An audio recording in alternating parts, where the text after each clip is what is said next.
Hello and welcome to this weekly bulletin for Pulse Social with me, Hayden Wallace. I'll take you through all the relevant upcoming events and news stories. First up, we look ahead to next week, where we'll be talking about eating disorders, and more specifically our first post will be on eating disorders in sports. Have you ever wondered just how widespread eating disorders can be?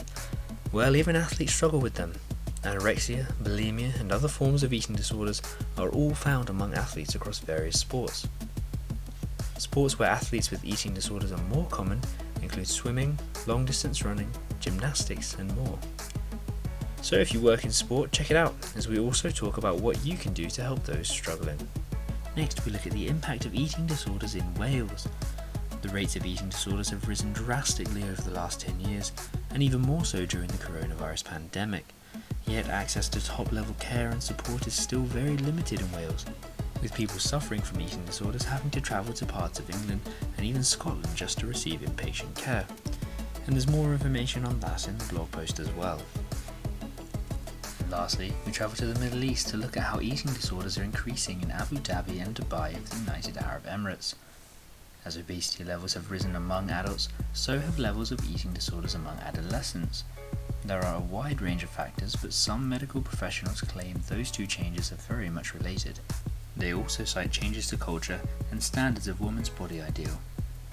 Check out that post to learn more. And now in sporting news elsewhere. Uefa, the governing body of football in Europe, has doubled the prize money for the next Women's Euros. The previous amount was €8 million, but when the tournament takes place next summer in England, the amount will be €16 million.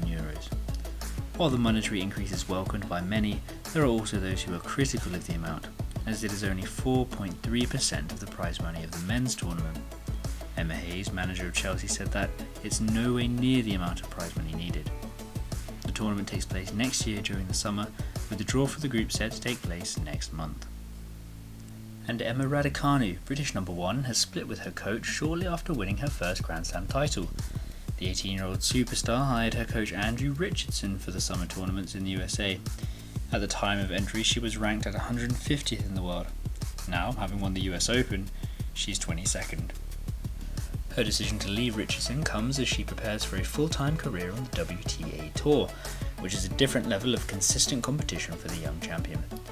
She now prepares for the rest of the season and must decide at which tournament she wants to take part in as the season moves to its close. That's all for now. Thank you for joining the news bulletin here at Pulse Social. See you next week.